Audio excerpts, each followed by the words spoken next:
Hey folks, welcome back to another episode of Little Boat Adventures. We just started off this video actually where we left off in the last video, and that was installing our Irmar DST 810 trijuicer. So we had installed it, and then we just needed to feed the NMEA cable around to the other side of the boat to connect to our NMEA backbone, which is where all the drop cables from the other components all connect to, so everything talks to each other and works in unison. Now the only issue we kind of run into really was the fact that our switch panel that we had was only a 6 switch panel, which meant we needed another 2 switches, one for the B&G Vulcan 7, and we also needed a power supply switch for the NMEA backbone. It needed its own 12 volt power supply, so I had to go about getting a new switch panel with the additional 2 switches so we could connect those things up.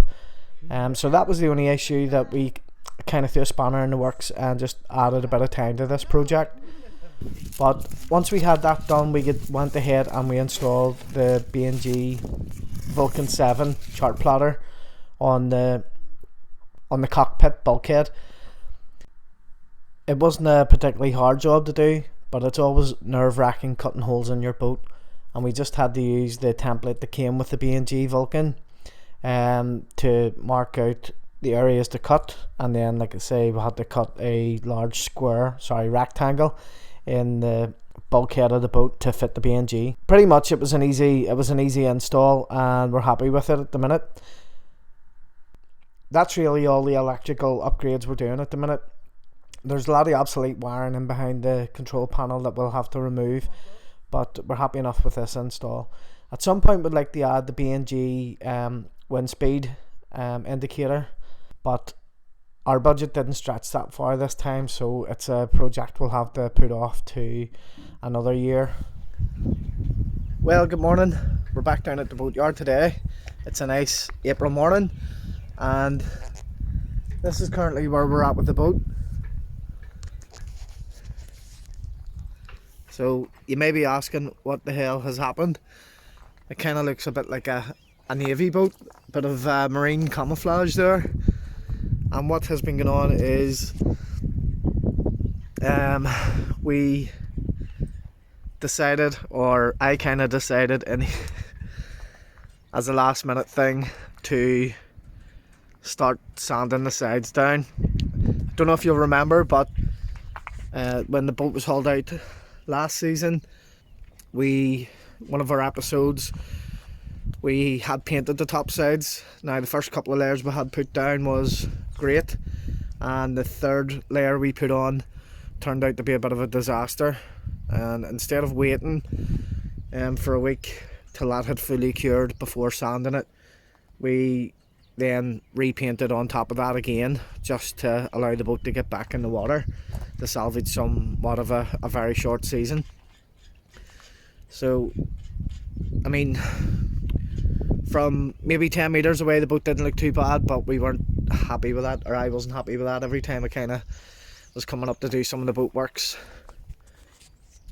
doing some of the boat works, you could see through the kind of nice glossy finish the imperfections.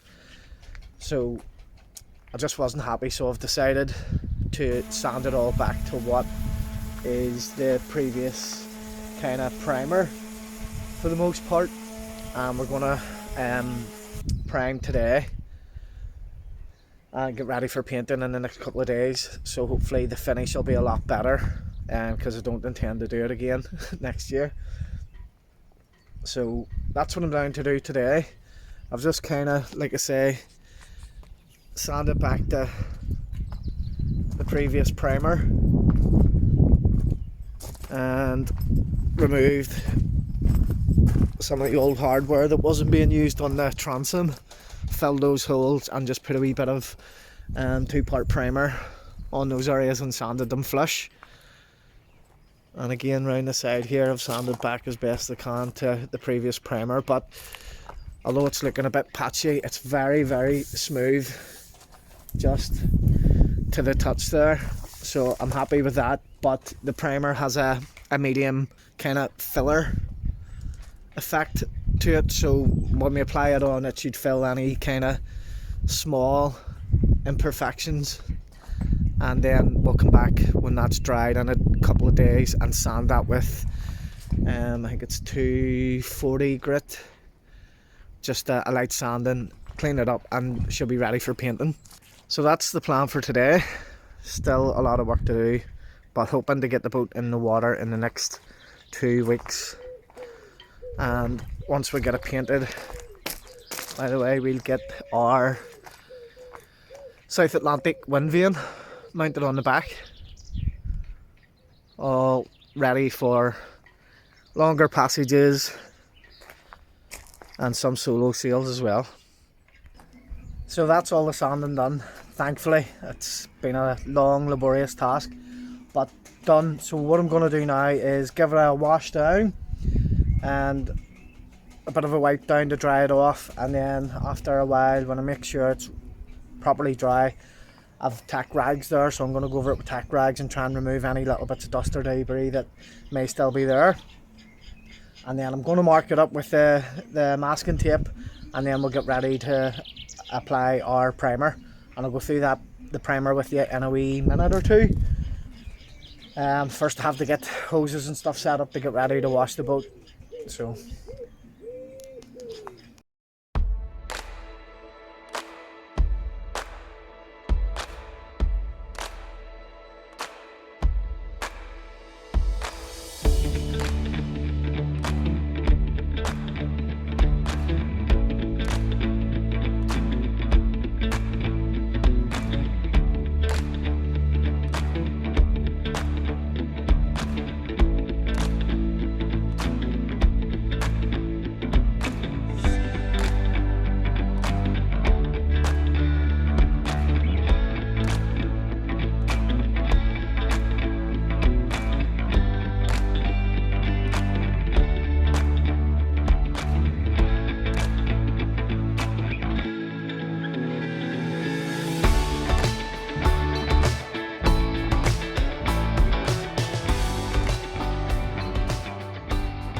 So hopefully you can hear me okay over the working on in the boatyard.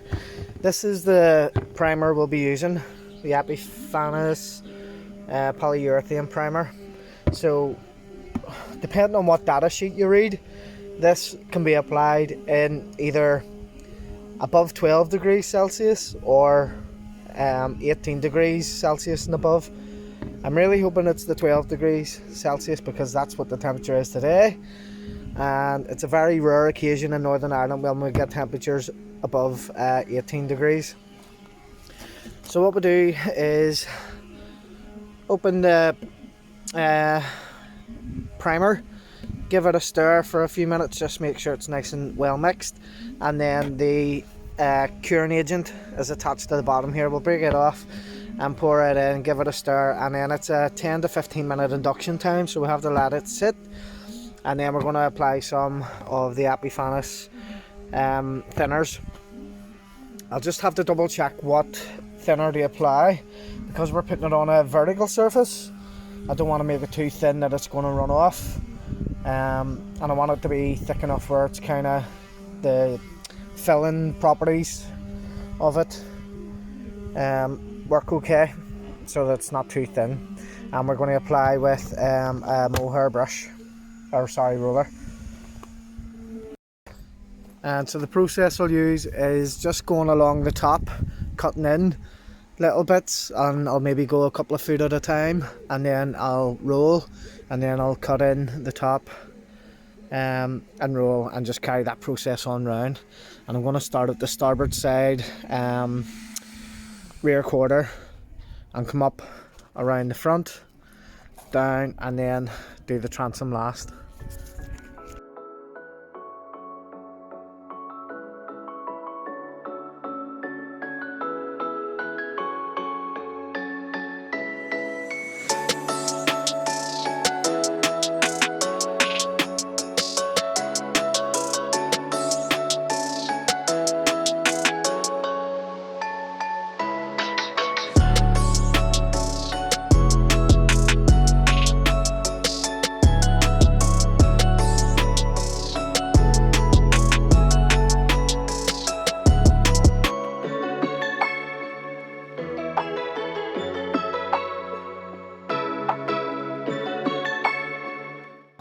15 minutes induction time over.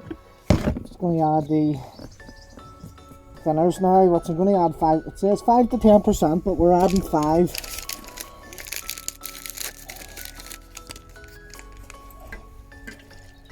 Which is 750 mils in the can. That will be 750, 10% of that will be 75, so that's it, 37.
So it's the next day after applying our Epifanes primer, and when we came down this morning I really wasn't happy. It hadn't left the finish that I thought.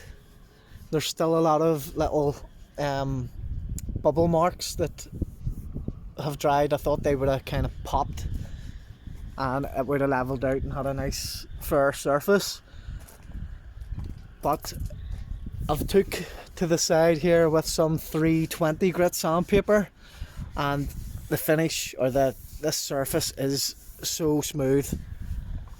I'm going to be happy applying paint onto this surface because honestly it's so nice.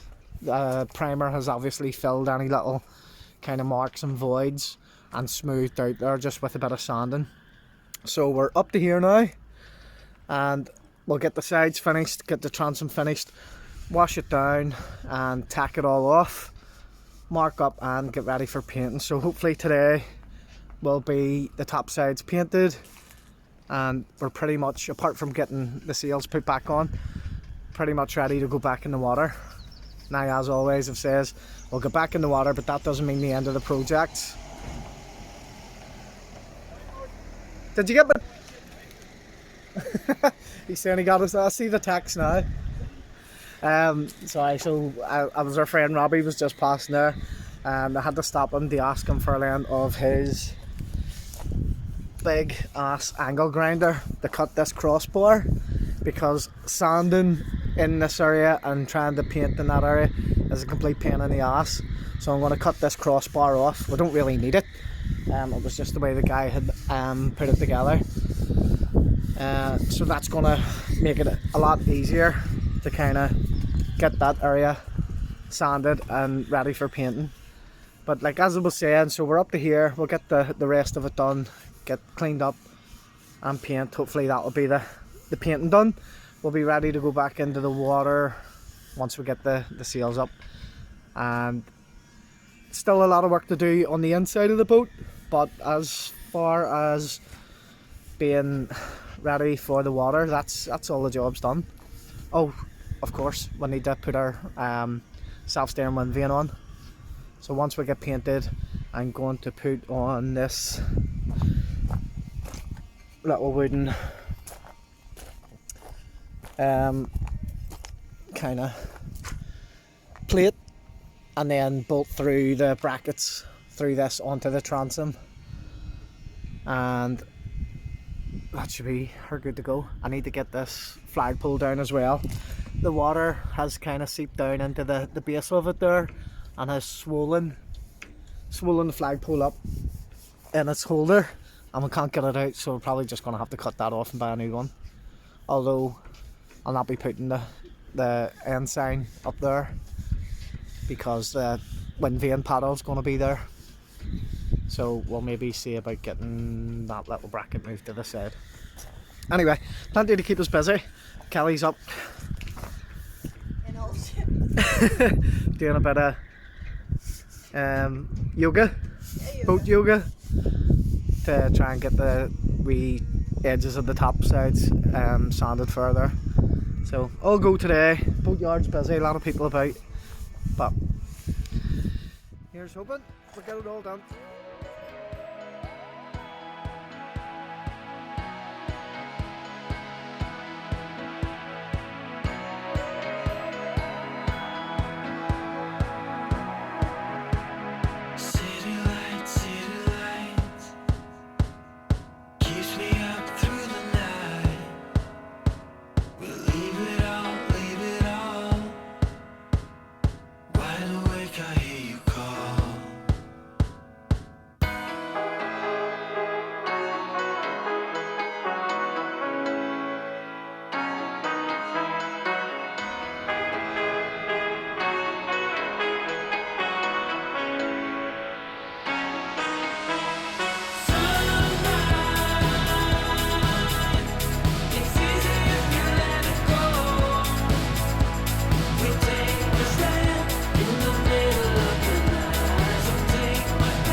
Go! All good? It's looking good. Right, let it dry off and then we'll do a bit of marking up and get it painted. Yeah? Sounds good.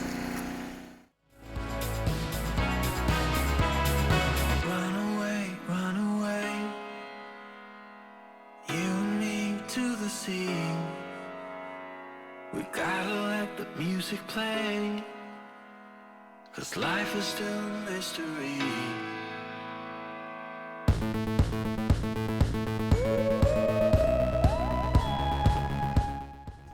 Well, just got the paint on it. What do you think? Now it's still wet, so that's why it's extra shiny. But I'm hoping when this dries out, this similar glossy finish will remain. We weren't striving for perfection with this paint job. We were just striving for better than what it had been, and I think we've achieved that. So Kelly and me are both quite happy with how she's looking.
Magic. He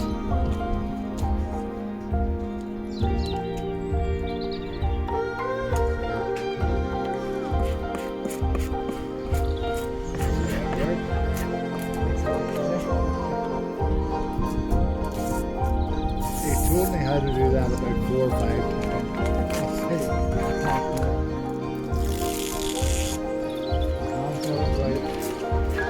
Only after coaching.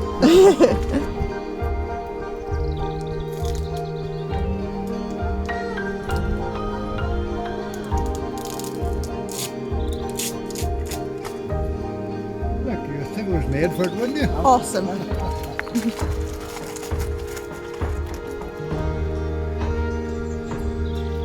done. Perfect. Long the ship was. Yeah, flat with the.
Thank you so much.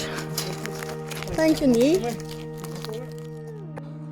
To begin the purging ceremony, we have to say to Poseidon, Almighty and great ruler of the seas and oceans. So unfortunately the sound didn't capture really well here, but what we were doing is going through the renaming ceremony after officially putting a new name on the boat. So that started off with the purging ceremony, where we had to make sure that all the information related to the previous name of the boat, Ulamore, was removed, which it was. We done that last year. So after we did that, then we kind of asked Poseidon to forget about Ulamore and ask for recognition and protection of our new boat so far. Speak to Poseidon once again. Almighty and great ruler of the seas and oceans, to whom all ships and we who venture upon your vast domain are required to pay homage, I implore you in your graciousness to take unto your records and recollection this worthy vessel, hereafter and for all time known as Sulphur. Here. Guarding her with your mighty arm and trident, and ensuring her safe and rapid passage throughout her journeys within your realm. In appreciation of your munificence, dispensation, and in honour of your greatness, we offer these libations to your majesty and your court. The next step of the ceremony then was to appease the four wind gods and pay homage, and we did that by pouring a toast of champagne to the north, Sweet nectar. then to the south, to the east and to the west. all the way to the back.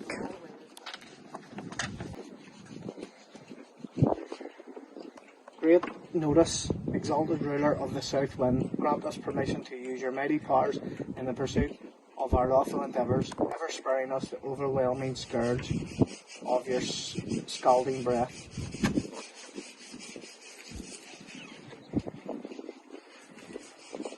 If we have any champagne, then we indulge. Indulge, my love. Indulge. For vous. Pour moi. Cheers. Here's to so far and all our adventures. Can't wait. Good. Tasty. Thanks for watching, guys. If you enjoyed this episode, then please give it a like. Let us know in the comments what you thought of our new paint job. Consider subscribing if you haven't already. We'd really appreciate it if you take the time to check out some of our links in the description, where you can find real-time updates on Instagram and Facebook. And if you want to, you can help support our channel by visiting our Patreon or Ko-fi page.